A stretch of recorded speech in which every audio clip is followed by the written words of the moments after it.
Alright, thoroughbreds. It's time for a come to Vivi moment.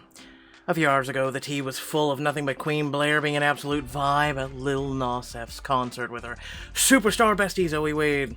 Side note, I need that collab like yesterday. Tune in here to watch me livestream my reaction to the track when it drops. But the real piece de resistance was Blair's sad leather getup. I only accept my queens looking like they've got secret sugar daddies shelling out for their ensembles, and Blair, babe, you passed the test. But X just had to ruin things. It's not enough that they've hijacked the tea, but now they're interrupting everyone's nightly skincare routines with those scathing notes from Professor He Who Shall Not Be Named. X, you messy hoe. I let an ultra-strength peel sit for 20 minutes reading those posts. Does your evil know no bounds? Luckily, my facialist will have this mishap taken care of. Doot de sweet. I have every confidence that our beautiful leader will avenge my delicate moisture barrier. Because hell hath no fury like a woman over-processed. Viva Lombardini. Give up. Lamborghini, I guess. Hopefully you're all having a great day. Chapter 8, Things That Go Bump in the Night. Could have just went with that, but you know. You and Zoe watch the tea and horrors pictures. Vian's notes drop every hour on the hour, condemning you for buying into Belvoir's toxic elite culture. It's spreading to TikTok, people. Are starting to do dramatic readings. Hey, it should have spread to YouTube. I would have read it. You snatch Pugsley from his beautiful slumber and haul him onto your lap, stroking between his ears to try and calm him down. Then they're about to have a field day because the last piece just dropped, and it's... We'll see for yourself. Oh, I got a scroll. Blair Ian is over. Why do I say so, you wonder? Well, dearies, I just happen to possess the research notes belonging to... Okay, we read this one. Our time as professor and TA has brought many truths to light, and has made me certain of one thing in particular. I can definitely conclude that Blair Hughes epitomizes the worst of Belvoir's social culture. The angelic queen of Belvoir inspires fear, mystification, and in the case of a 1RA, worship via iconography. All traits that could be best described as a dictator who must be overthrown. I see the things in purple. Dr. Gishawski and Merkel framed dictatorship as resting on a legitimation, co-optation, and repression. Blair's friendship with Zoe Wade allows her to co-opt Wade's strategies and distract her with finery to keep her from seeking queendom for herself.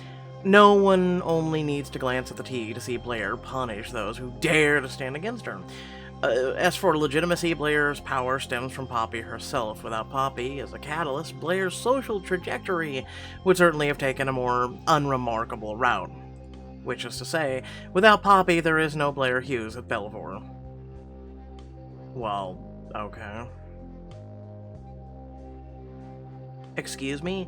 I can't believe Ian would write this about me. All last year, he hated the power games and pettiness that went on at the school, and yet his opinions about me read exactly like every other catty anti-Blair T-post.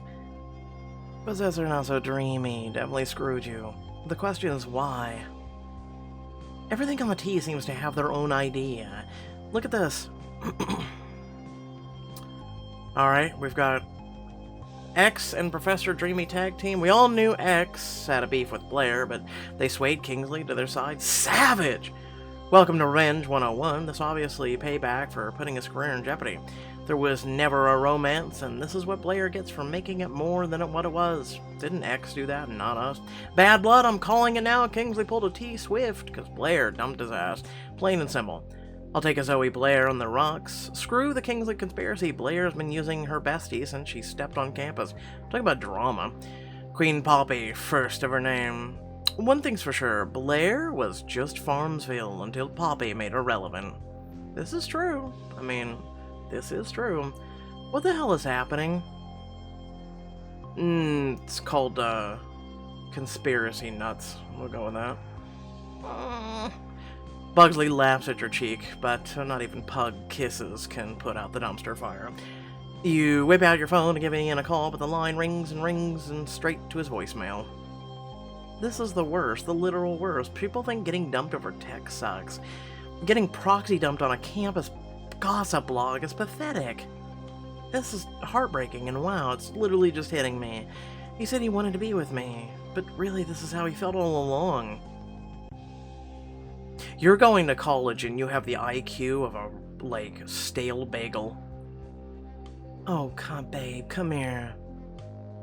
She pulls you into a hug, rubbing your back for a few moments before taking you by the arms and looking into your face.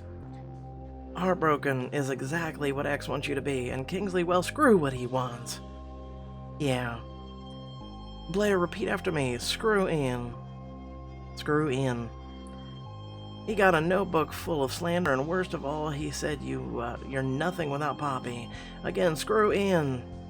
Feel a spark of anger rush back in you, and quickly you reach a fever point, and you open your mouth and yell, "Screw in!" Oh my god, that felt good. You know where Kingsley lives. I say we key his car. I say grow up from your pettiness.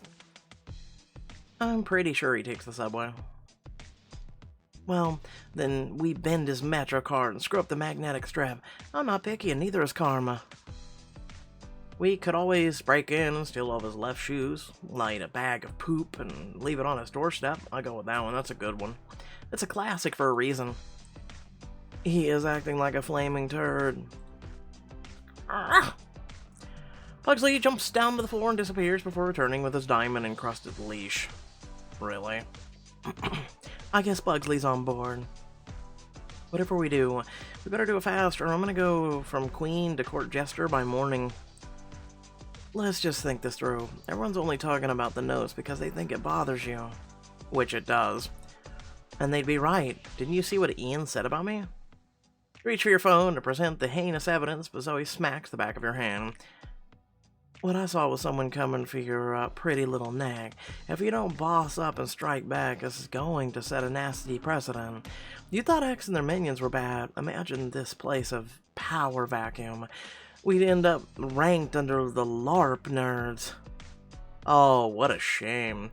A shudder runs through you as you envision the campus dress code going from vintage couture to medieval goat tunics.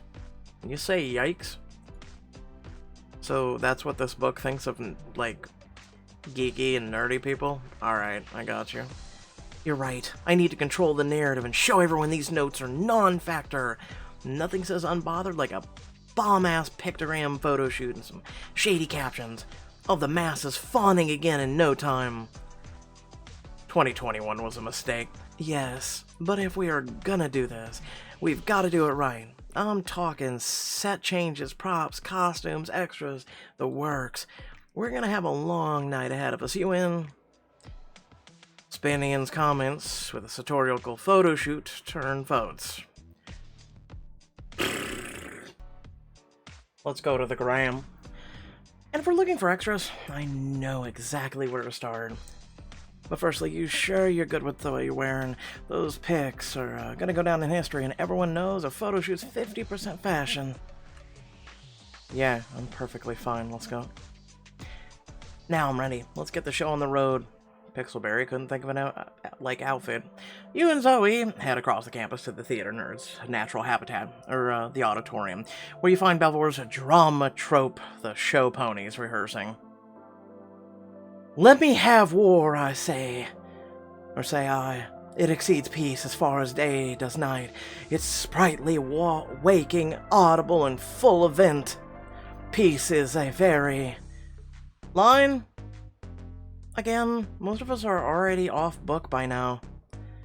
You can read this script in hell, Esther Schlein. Okay.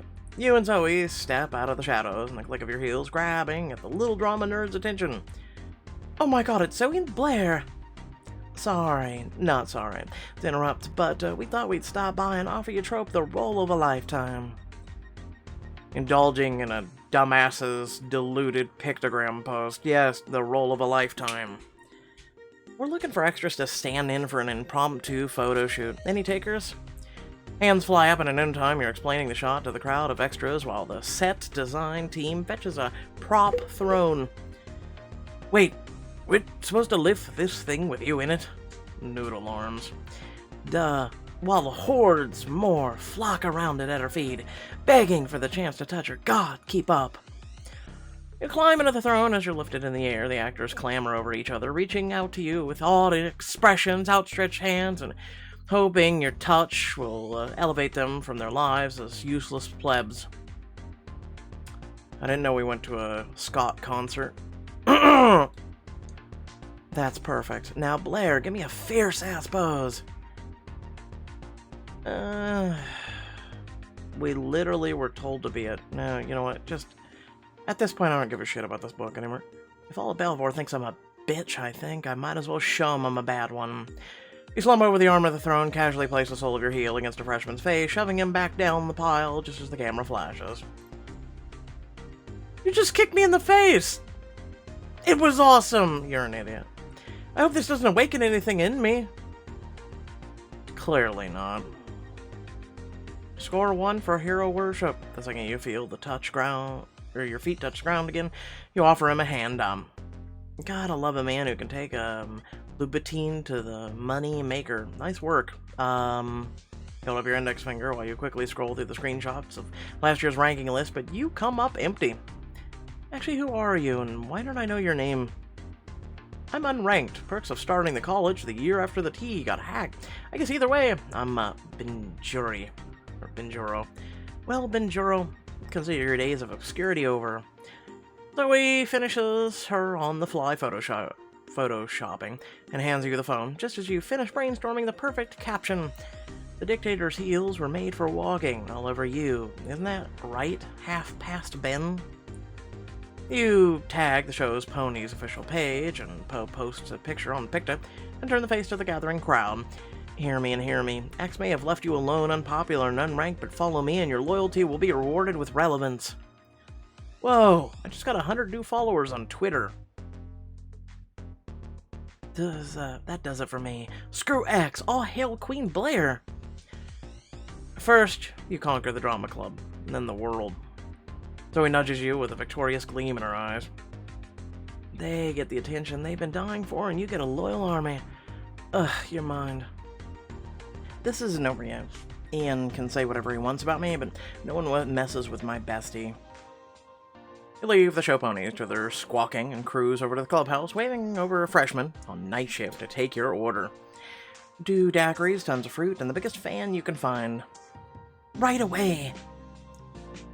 As for Yuzo in the pool, it's time to show the haters the 2 queens can indeed coexist in harmony.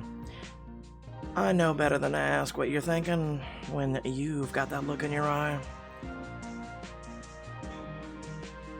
Zoe slips out of her clothes and climbs onto the pool lounger and floats lazily over the water as the baby Zeta comes back with a tray laden with goodies and a palm fronds. Your snacks and flora, ma'am. In perfect timing. Just make sure you get as many pictures as you can, okay? This is important. You hand your phone to the freshman, whose face lights up with a promotion from caddy to photographer. I won't let you down. I should fan Zoe, feed her the fruit, give Zoe a foot rub. Fan her.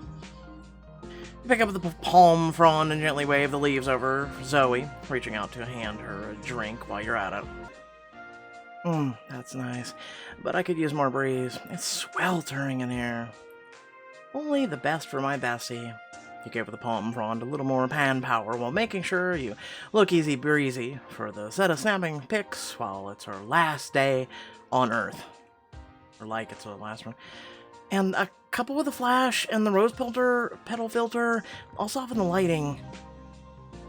After the flash wears off, you and Zoe luxuriate a few minutes longer while you grab your phone back to caption the post. Zoe Wade gets the finery. I keep the crown. Queens don't need kings.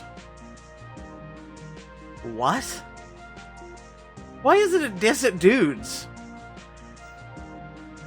It should be like hashtag queens stick together or something, you know? Like, what? You give the freshman photo credits, post the picture to Picta, and within seconds the likes pour in. The baby Zeta gasps. No one at Zeta ever acknowledges a pledge on their social media. I'll let you in on a little secret. Queen Blair taketh away, but she also giveth, and you deserve a little recognition. Wow, you're really as giving as Ohio said after all. She turns away to hide the happy tears and whips out her phone, logging another vote for you on the T as Zoe rejoins you. Well done, Your Highness, but there's still one more target we need to hit if this shoot's gonna be a success. Arm loop through yours, Zoe steers you all the way to the school's large steel thoroughbred statue in the heart of the quad. Hurry up and hop on before campus security tries to haul us off in a god-awful golf cart. Why? If Kingsley says Poppy deserves credit for giving BU the gift of Blair Hughes, I say we let her have it, don't you? Trusting the vision, you throw a leg over the horse's back and sit up proud and tall. Zoe lifts her phone for the picture. I should whip my outfit over my head, yell. Because a photo will capture the yell. Quickly, you strip and grab a handful of fabric to whip around above you like a lasso. Yeehaw! Got it. You hop down and stare over her shoulder to see the Photoshop Poppy's head over the horse's face. What do you think about capturing this one in for the ride of my life, all thanks to true Queen Poppy? Perfection. Send it. With a tap of the screen, Zoe's shop skills hit the internet, and seconds later your phone is ablaze with new notifications. Ah, real monsters, that snort I just made let out my cleared sinuses. I am dead. The real deal pickles. Do I have a midterm tomorrow? Yes. Am I staying up to obsessively refresh Queen Blair's Picta to see what she posts next? Mind your business. I feel lit, Mr. Krabs. What? I'm gagging. Only a true queen can give us looks, artistry, and a shade in one photo shoot. Bow down. Back in your room, you and Zoe flop down on your bed to a fit of giggles. I can't believe we pulled that off. Oh, yeah, wait. I can see. Screw Ian and his dumb opinions. All I need is Yuzo. You should take one last pick. Something that gives the perfect bitch ain't bothered end note to the photo shoot. Maybe slap on a face mask. Actually, I'd rather we take a selfie together. Something more casual than the other shoots. So people really see that I'm chilling with my bestie instead of crying over Ian's stupid diary. You are so cute when you get all cheesy. Hold on, though. We still need those face masks. What? She returns with from your ensuite a minute later, with an aloe gel pack that she spreads over your face before you do the same to her. And then you throw your arm around her, praise her, or raise your phone, and pull on your best duck face as you brace for the flash. If only we were able to actually see these photos, you know what I'm saying? Like, just actually get our money's worth, because, you know, we are technically paying Pixelberry for those. Few face masks for the dewy glow, because queens don't let a little clout chasing ruin their complexions. Nighty-night, thoroughbreds. And posted. Now we just have to say, tonight was a job well done. I don't know what I'd do without you.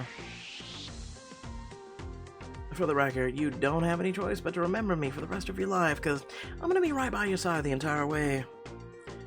As if to make a point, she crawls under your blankets and grabs your remote, flicking through the channels without a care in the world. And that's how the two of you stay until you drift off to sleep, side by side, LMS diminishing your pores and smoothing every fine line and stress wrinkle. The next morning, you sleep through your 8 a.m. class and wake up to the sun shining, the birds chirping, and the sweet sound of thoroughbreds campus-wide liking your revenge photos. Hard E-boy. Still talking about Professor Dreamy drama. I feel bad for you, hun. Blair's got 99 problems, but Kingsley's opinion ain't one. Monk... Guy... 50. The mandate on the morning is moving on. Sorry, haters, your queen has spoken. How about no? Yo, somebody 3D print a proppy mask and Gorilla Glue it to the thoroughbred statue. Oof. Oh, so, have you seen this? The crisis averted, my throne safe, the peons are back in line. God, I smell the power of the morning. You flop back in the sheets as Zoe rolls over, cracking open an eye before snorting out a laugh. Oh my god, why didn't you make us take off our masks? We got this crap all over your pillows. Oh no, if only that was what pillowcases were for. Worth it in the grand scheme of things. Oh, Zoe relents with a yawn, sitting up and stretching. You know, what really matters, though?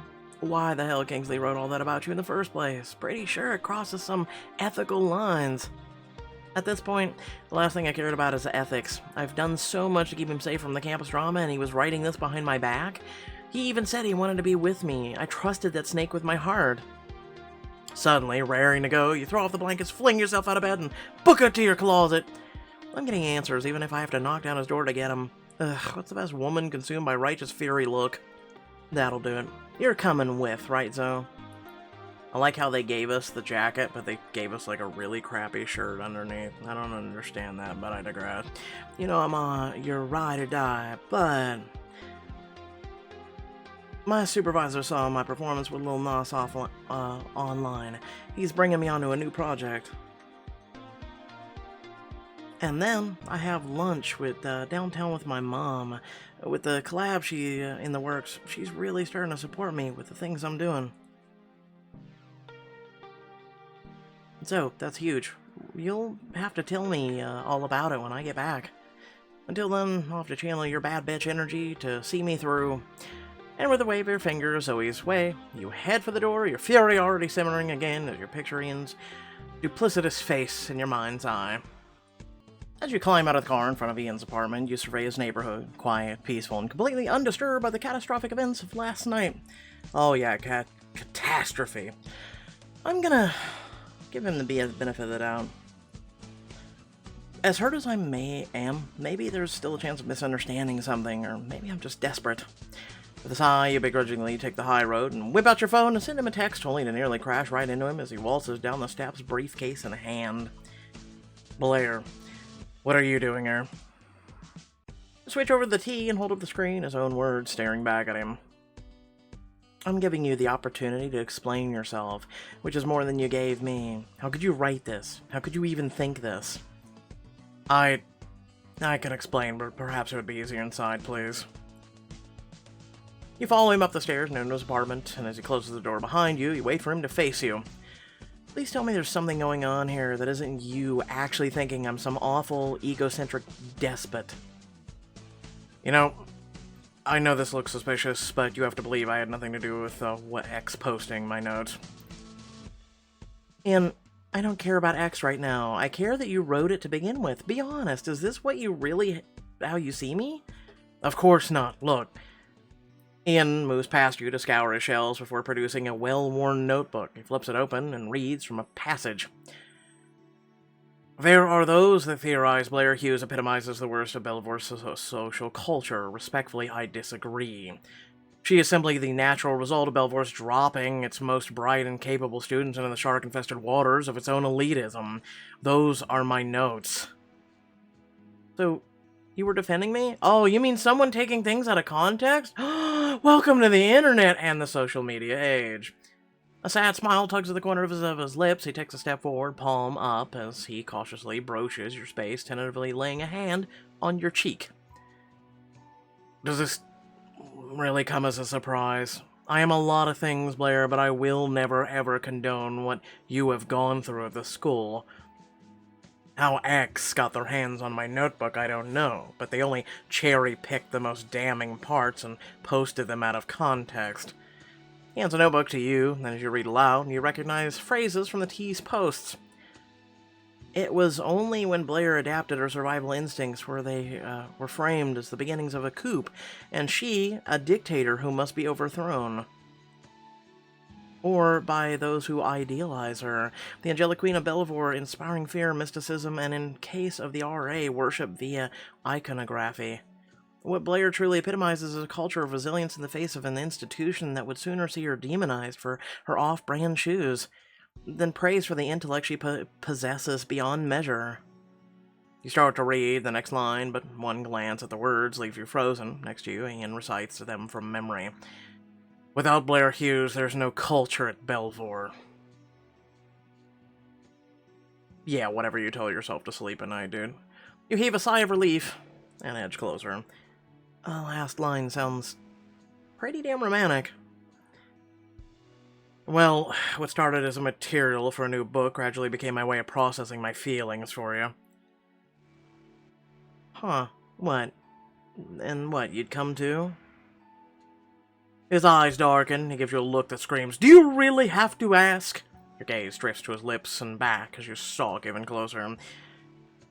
That a woman compelling enough to inspire academic text is someone I would gladly risk anything for. Though I do wish you'd have trusted me enough to share more of that part of your life with me. I wasn't trying to keep you out, I was trying to protect you. By ignoring my text, keeping me in the dark about the photos? By handling it. I was trying to, well, avoid this. Yep, you did really spot on. He sighs and steps forward to close the gap between you, pulling you in close and pressing his forehead to yours. Blair, I'm under no delusion of what could happen if we were caught, then or now. But I won't let fear keep me from experiencing something I haven't felt with anyone else. If you'll have me, I'm yours. His lips graze yours as he whispers, and with just the slightest tint or tilt, you stretch upward and meet him in a gentle kiss. Let me help you this time. He gazes at you steadfastly, and you feel the resistance you've been holding on to crack just a little bit more. And one more person on your side helping you in this fight. I'll consider it, but maybe I should be the one helping you. God only knows what other landmines of yours X can dig up and use against us. Now that you mention it, maybe I should dispose of that before more sensitive information finds its way into the wrong hands. Ian moves to take the notebook from you, but you pull it back, just out of reach. No, what you should do is actually post pictures of the journal and what it actually reads, showing that this minion, or X themselves, is just a lying piece of crap.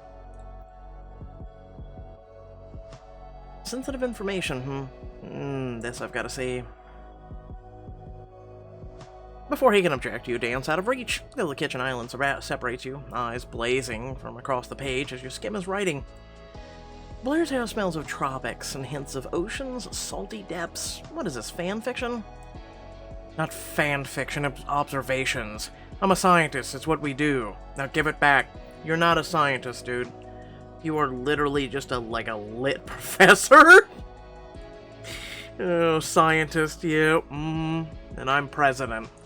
He edges around the counter towards you, and you retreat slowly, turning your gaze back to his words. Her skin brushes against mine with the smoothness of 1,000 silk sheets. Yep, real scientific. And, what's this in the margin? Turn the notebook to the side for a better look and manage to make out a rough sketch of a figure of the kitchen counter before Ian grabs it back, his face red.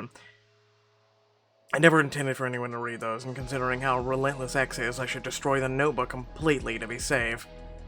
He strides over the stove, lighting the burner as he opens his notebook to the pages in question. Convincing Ian to share his more intimate notes for a chance to act them out, right here and now, before they're gone forever. Hold on there, Pyro. Well, we'll see how far this goes, folks. Here we go! If it's about me, then I have to deserve to see what you wrote. You grab the book back and flip through it, circling the island to avoid Ian's outstretched hand. Your eyes land on a stretch of his writing that spans pages. Ooh, this looks promising. Really, Blair. I don't think... It never fails in the mornings. I wake up imagining Blair in the kitchen, soft, lovely, raiding the cabinets for something to eat. As she stands on her tiptoes, the fullest part of her ass peeks out from beneath the hem of one of my shirts. And like clockwork, I'm hungry. Okay. Oh, the two of you still, and as you look up, you meet his heated gaze. The day of our trip to Bindings, I may have taken a little inspiration from our exploits. Miss Candace would be proud. I feel I should explain. Explain what? You wanted me? Fantasized? I think that's pretty clear. You set the notebook on the counter, saunter over, and watching as his eyes dip to drink in your frame. As you stop just in front of him, you lower your voice to a sultry whisper. So, why bother with the mea culpas when we can skip to literally making your dreams come true? His eyes darken with want, and his hands find the small of your waist, pulling you even closer to your chest to chest, feeling the warmth of his body. You won't hear any complaints from me. We should start by setting up the scene. I should get into character. You wriggle free from his grasp before slowly starting to strip. If I'm playing Blair, the wildly erotic sex goddess, then I probably won't need these, now will I? Definitely not. He watches intently as button after button, zipper after zipper, you undress till you stand before him in nothing but your undies. Just like you imagine? Almost, but I think you're missing something. What, the food she was supposed to be scrounging for? With a single hand, he unbuttons his fast before tossing his tie, peeling off his Oxford shirt and holding it out to you. You slip your arms in the sleeves, let it hang open and unbuttoned. Playfully, you turn your back on him and make your way to the cabinets in question, giving him a great view of your ass before throwing him a look over your shoulder. Perfection. Now, if only I knew my motivation. It's called breakfast. I thought that would be obvious, Miss Hughes. Your motivation is me. Without warning, he presses his bare back against your back, grips both of your hands in his, stretching them upwards and pressing your palms against the cabinets above. Your ass juts out and he palms it firmly. All right! If X ever realized that part of the notebook, we'd be kicked off campus faster than it takes crabs to spread through the Alpha Pledge class? Wow, okay. Ian climbs to his feet and snatches the contraband from the counter before clicking on the nearest stove eye. He lowers the notebook into the fire, and together you watch the flames lick at the pages, burning them to a blackened crisp. Quickly, he drops the burning book into the sink and turns on the faucet. I'll tend to the mess after class, but if either of us are going to make it to campus at a reasonable hour, we should go. You both quickly dress, and he opens the door for you, but as you cross the threshold, he hangs it back. Separately, that is. I guess I'll have to see you around campus, Professor. You dug in quickly, kissing away his frown, before you leave him there at the threshold of his apartment. You head outside, narrowly avoid the mail carriers. You come down the steps. Oh, excuse me. Blair Hughes, there's a parcel for you. Because you're predictable as hell. And also, how would you know it was Blair Hughes? You're walking out of an apartment building? What?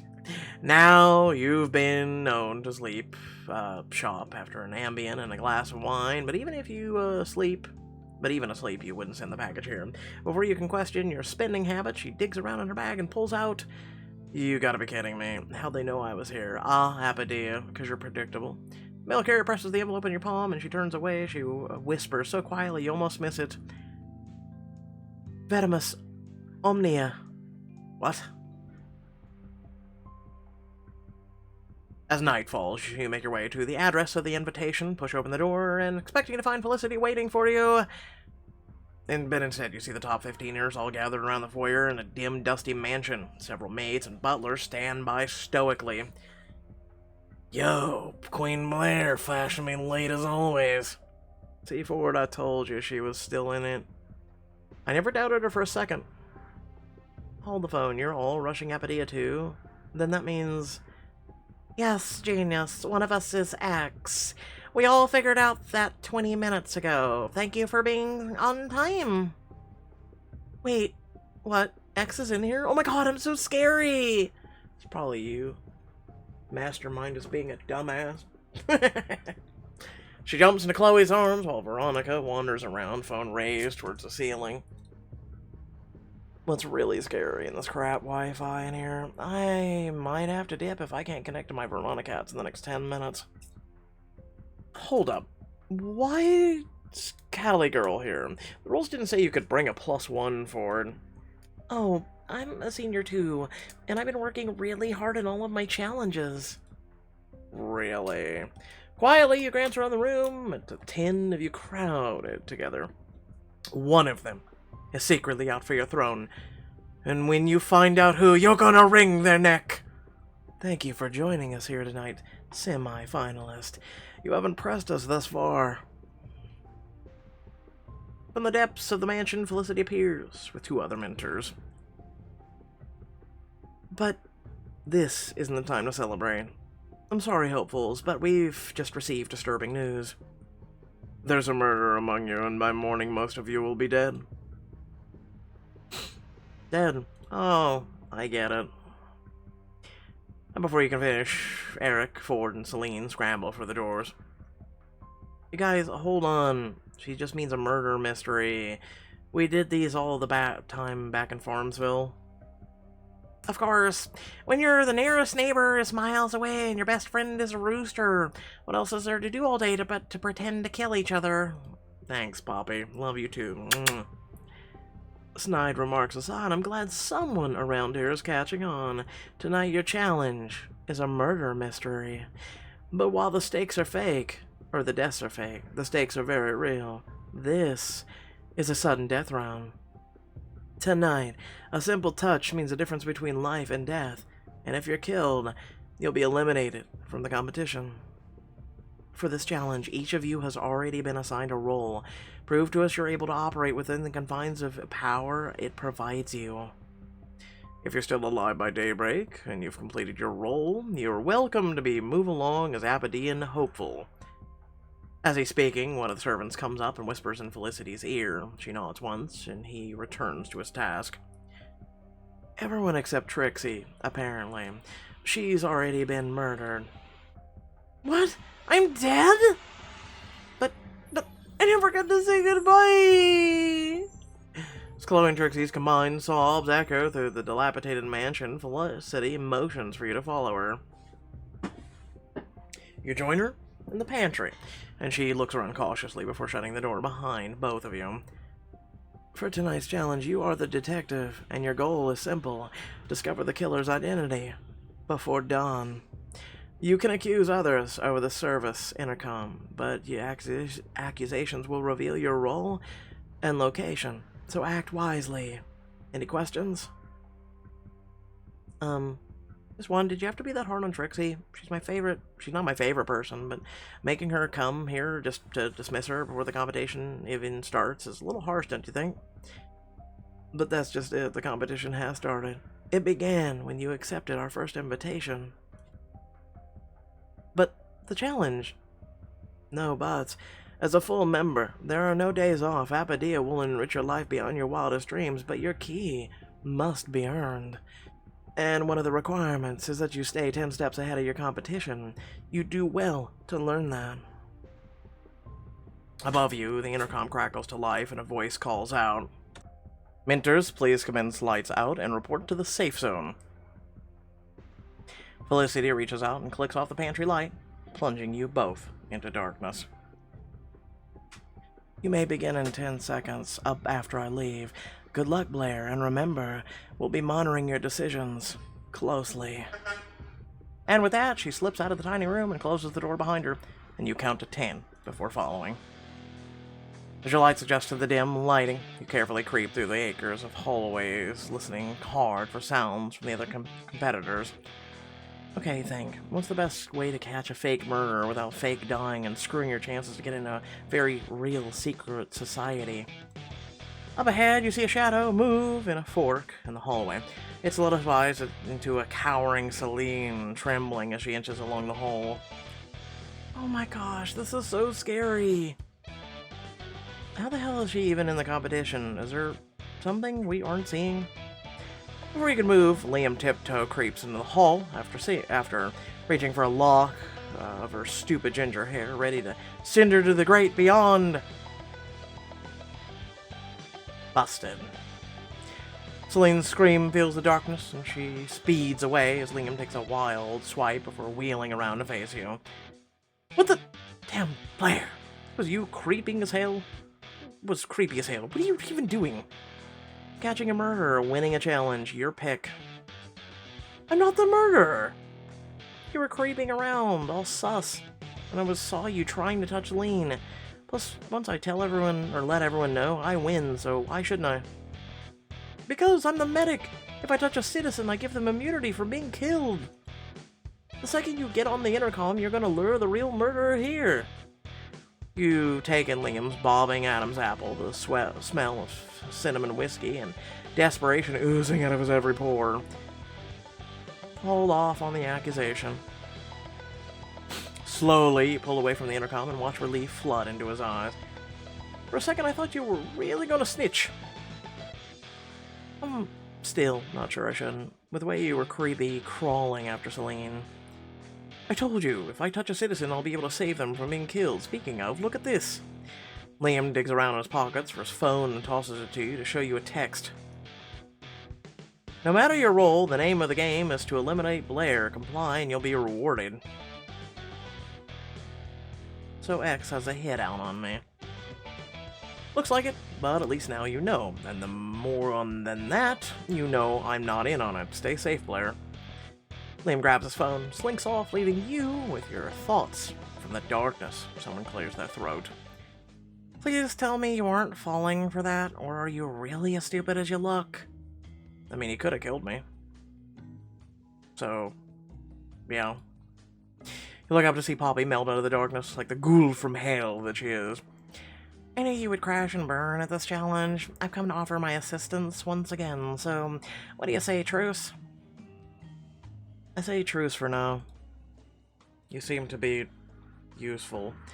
But if you even think of turning on me... If I could, I would have done it already. The stupid challenge made me a lowly civilian. My only goal is to make it through tonight. Oh, I get it. If I win, you're still alive. You get to go on in the next round. You want me to save your ass? Humble, as always. Now, follow. She starts to stride off in one direction, but comes to a halt as the intercom speaker crackles above you. It is with a heavy heart that we must inform you Ford Tonte was just murdered in the foyer. You and Bobby share a look and then backtrack to the halls together, bursting into the foyer where Ford lays sprawled out at the foot of the stairs. Nearby a maid continues her dusting, unbothered and honestly mood. I'll question the witness. You see what clues you can find on the body. Ooh, I didn't want to touch Ford when he was alive. That hasn't changed just because he's dead. Listen, just do it. Oh, come on, Pop. You might be holding back the waterworks, but you and I both know how much you loved me. Bobby lowers to her knees, leans in close, before pulling out his wallet out of his pocket, removing a hundo, and dabbing her eyes dry with it. About that much, I'd say. Damn. While she continues her grave robbing, you slip over to the maid and clear your throat. Can I ask you something? Is that allowed a part of the challenge? You may ask me one question, so I suggest you make it good. Well, technically, she just asked a question, so... Oh, well!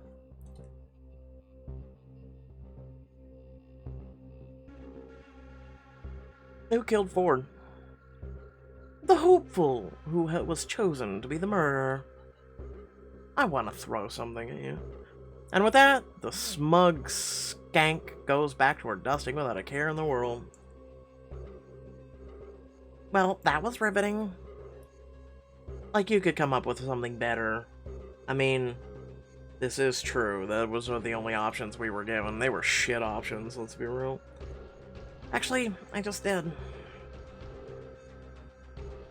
She chucks something at you, and you barely manage to snatch the object out of the air in time. When you hold it up in the limited light, the metal glints. What's that doing here? A ring? H? U? It's obviously a man's ring, and Ford was wearing his when he died. Clearly, the killer, that useless Kurd, left this one behind. Or to frame someone. Above you, the intercom sounds again. Our deepest condolences, hopefuls. Veronica Lombardi was just murdered in the West bathroom while taking selfies. Ugh.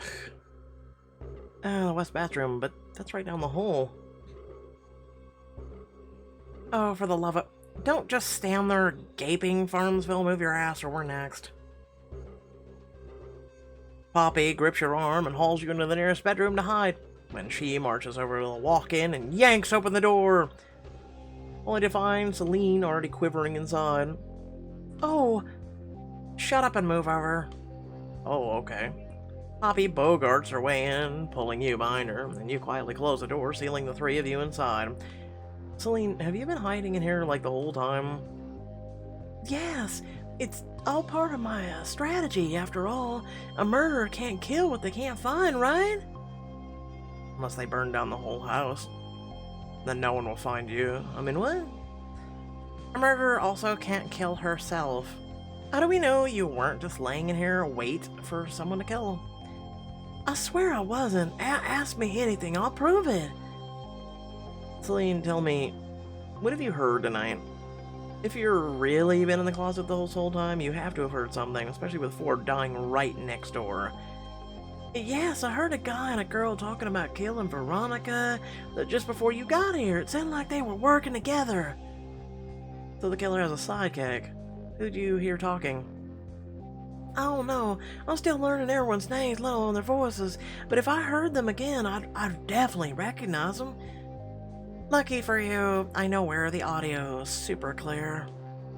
Without a warning, Poppy grabs a large umbrella, jamming it into Celine's back and forcing her out of the closet before slamming the door closed in her face. Hey! Outside, she wrangles the doorknob, but Poppy holds it firm without even breaking a sweat. Eventually, the wrangling stops and Poppy wedges the umbrella under the knob for good measure. A goody two-shoe wrench is a liability. She had to go, or we'd have both been dead in 15 minutes. A smile creeps across your face as Poppy crosses the room and leans daintily against a dusty dresser. We, huh? I didn't know you were minoring in French.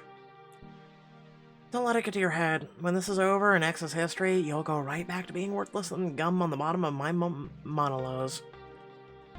In the meantime, if laying low with you is my only option, I might as well make the most of it.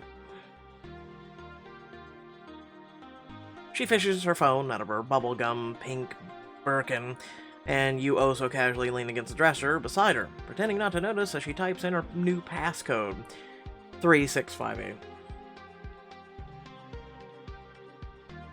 X mass texted all the hopefuls, threat against you. The only thing is, I didn't get the message, which means... X is on your block list.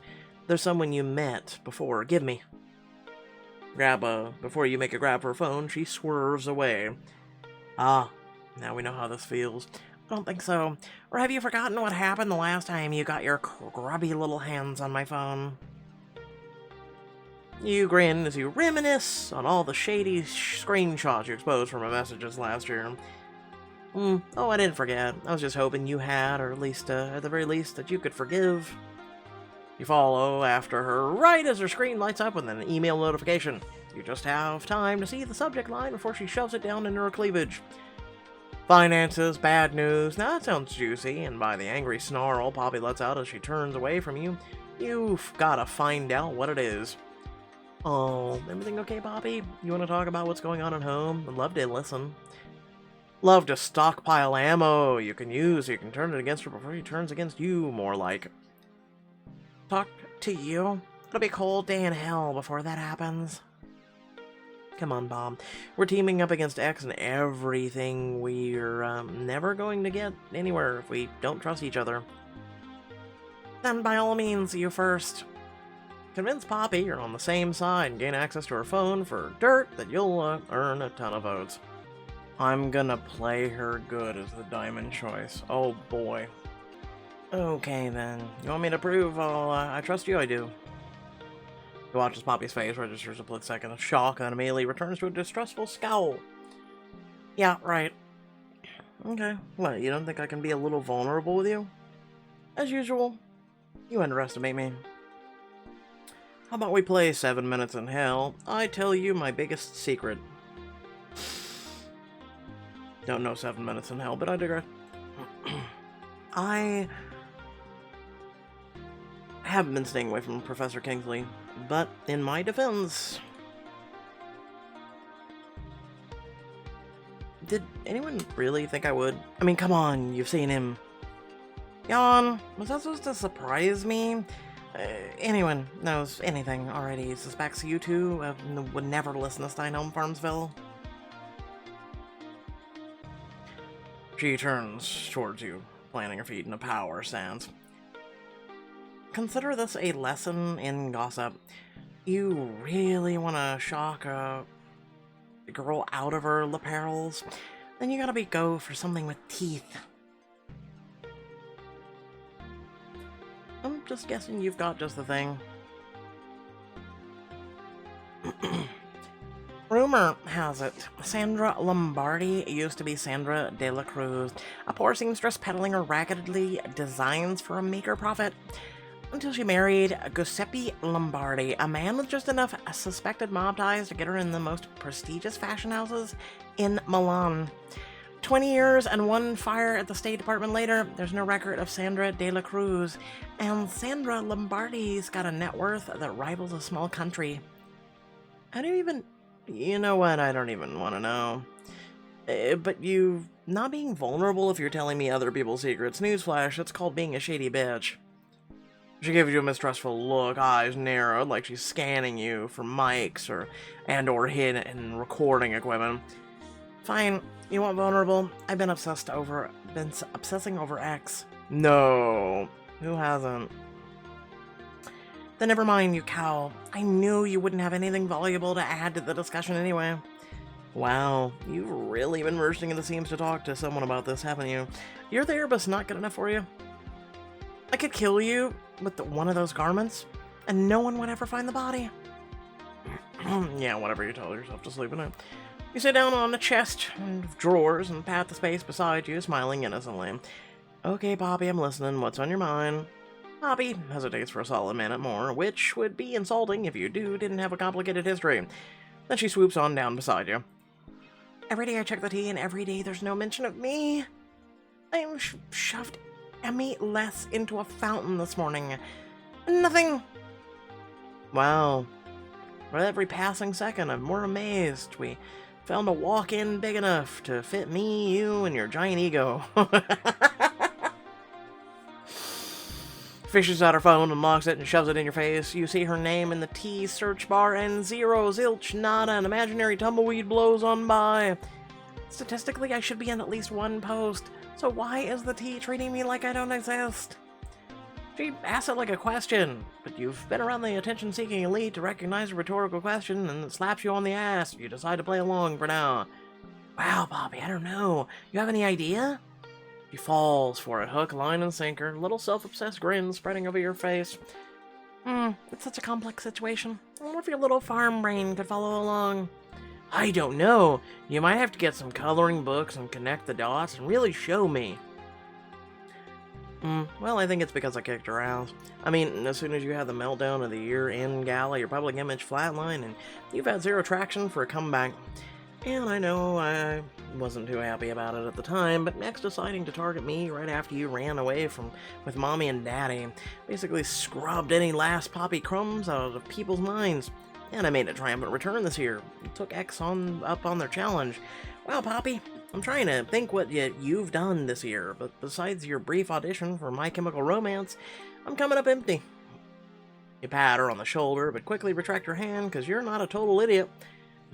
Sorry, I guess you seem worthless as an opponent, so there's no room for you to be in the me versus X battle, and nobody cares what you're doing. Literally, we just had, like, what was it, last chapter or the chapter before? It was all about Poppy. And if you think about it, the tea thing was about Poppy, too. So... No, she's been in the pot. Like, this is stupid. Ah, that felt great. You've got the door in sight in case you need to make a run for it. But an impressive display of self-restraint, Poppy eyes just twisted. No, you slop trowel. Though it figures you'd make it all about you. The reason I'm not on the tee is I'm being purposely scrubbed from the public eye. You gasp, over dramatically. Oh my god, I didn't even think of that. Tell me more. Well, it's clear your head's as empty as a walking Ozian twig, so let's spell it out for you. And any average person will assume my lack of spotlight is a sign of indifference, but that isn't the case at all. Rather, it's a sign of obsession. Who has the ability to power wash me off like the tea? X, why would they do so? They're terrified of me. They hate me. They keep their eyes peeled for every little thing I do, so no one else besides them gets to know about it. Okay, but what's the point? Revenge, of course. I know this game. Whoever X is, there's someone I scrubbed out of existence, and now they're trying to do the same to me. Mommy, dearest, following up. More bad news, love. Her phone dings with another email alert, and her expression goes from smug bitch to sulking gargoyle in a split second as she shoves the phone into her purse and strides away from you. Wow, so there really is trouble in paradise, huh? You call that paradise? Don't you just wish? Mind your own damn business, Farmsville. Yikes, the claws have come out. You zero in on her purse, calculations running through your head, like that math lady meme as you try to figure out the best way to get the phone out without losing a hand. Giving her a hug. Yeah, why not? Stupid? Potentially fatal? Absolutely crazy enough that Poppy will be too distracted wondering what possessed you to focus on anything else? You're banking on it. Oh, Poppy, don't worry. A hug should make it better. Her back still turned towards you. You open your arms wide, then close them around her middle. She jumps like she's been electrocuted. What in the... Unhand me, witch! Don't worry, I'm here for you. I feel like we really bonded today, and I want you to know that I care. Oh my god, stop. I'll pay you to stop. You have no money. Let's be real, you have no money. You use your field plowing muscles to keep her flailing in your grip until you've snaked a hand in and out of her purse and you let her fall ass first to the floor. If you ever think about doing something obscene ever again... Outside the door, you hear a muffled noise, and the two of you freeze quickly. Poppy grabs her purse for protection and starts inching towards the door. Hello? Could you at least offer to come check what the hell that was with me? I would, but you seem like you could use a cooldown. Don't want to get in your way. Poppy rolls her eyes and peers out of the crack before slowly stepping out into the bedroom, which is your cue to whip out her phone, type in her code, and... I'm in. Now let's see what secrets you're hiding, Poppy. Pierre Sinclair Studio is going under. Poppy's 20k allowance is being indefinitely discontinued. And they're selling their vacation home in Cabo? Oh no, how terrible. Yes, we've got ammo to point out how Poppy is no longer rich. Wow, we are the perfect human being. You snapshot all the juicy details for deep reading later, text them to yourself, delete the evidence, as always, and your own phone dings and you feel like you're holding a ticking time bomb. As the quiet click of Poppy's heels sound against the wood floor of the bedroom, you stash the phone, looking up at her innocently as she wrenches open the door. Your time at Durless's is over, Farmsville. Get out of here. The coast is clear. Thanks for scouting that, Poppy. As you step out into the bedroom, you reach out and touch her back. She stares at your hand in disgust, and with the other, you slip the stolen phone back into her bag. I'll chalk that up to sweatshop fumes coming from the knockoffs in the closet. But if you ever touch me again... Help! That wasn't far from here. Clearly, no, let's go catch the killer in the act and end this nightmare already. But the two of you follow her cries for help burst in the dining room, where you find Carter and Eric on either side of her as she dances around the circular table to avoid them. Claire, thank God, help! Don't help her, help me! I walked in and they were both here already. Claire, I don't know who to trust. Behind you, Chloe pops her head in. Oh, for the love of... Why didn't you guys tell me there was a party? Chloe, would you shut up? Blair's about to win the challenge for us. All the eyes in the room turn to you, and you weigh your options one last time. Let's see. Celine told me she overheard a man and a woman conspiring to kill Veronica. But that could be any one of us. And she could be lying. Well, Poppy did pull a man's championship football ring off Ford's dead body. Oh, it's gotta be one of them. They're both play football, don't they? Yes, but you're the only other female besides Chloe who's standing right behind us. I accuse...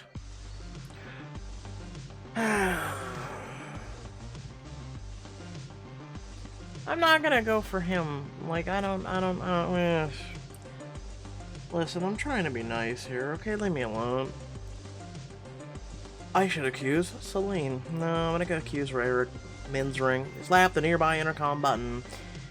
This is Detective Blair in the main dining room, and I accuse Eric von Wooten. In the corner of the room, the maid looks up, then over at Eric, suddenly furious. Eric, why are you still here? You died hours ago. Oh, for the love of... What? He was killed during a self-initiated high five from the murderer before he even learned his role. Oh, come on! I high five everybody! That doesn't count! I demand a do-over! Well, you've just tampered with evidence, you dumbass, of your own murder. Well, if it wasn't him... Also, why was there no announcement of his murder? And here I thought Chloe was stupid, but this is painful. Allow me to introduce you to the real murderer. As the first rays of sun start to shine through the dirt-caked windows, Poppy fixes you with an evil grin and shoves you hard. Straight into Chloe's arms, and the intercom chirps above you. My dear hopefuls, I regret to inform you that Blair has just been killed in the main dining room. With the detective dead and the sun up, the murderer, Chloe St. James, her sidekick, Carter Jackson, the traitor, Poppy Sinclair, the medic, Liam Gill, and the civilian, Celine Monmarty, will move on to the next round. So the murderer was Chloe, sidekick was Carter, and apparently there was a traitor.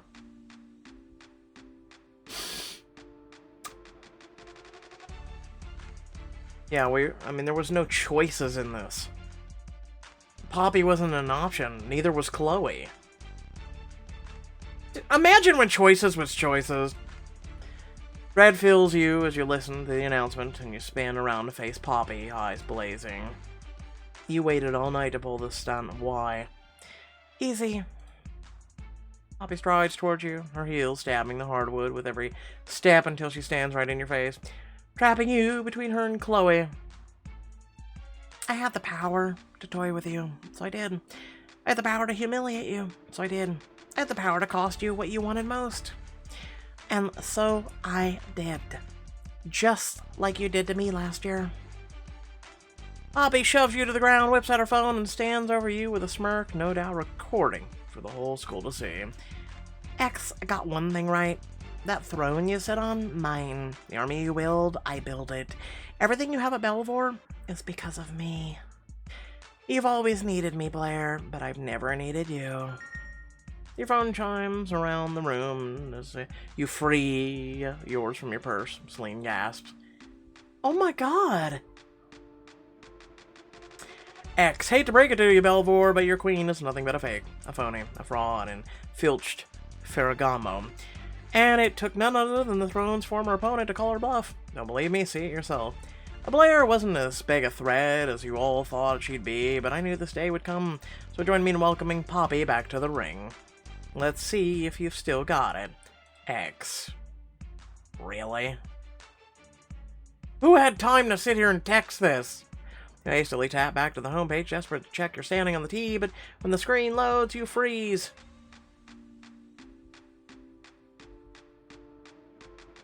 Wait, you hacked my standings? You took away all my votes? Poppy smirks as she towers over you. Don't worry, Blair. I'll protect you from the bad X. What? I'm gonna be real with you. This is so stupid. This is so stupid. This is worse than like a soap opera. I'm serious. You guys know. Please tell me you agree with me in the comment section below. Like,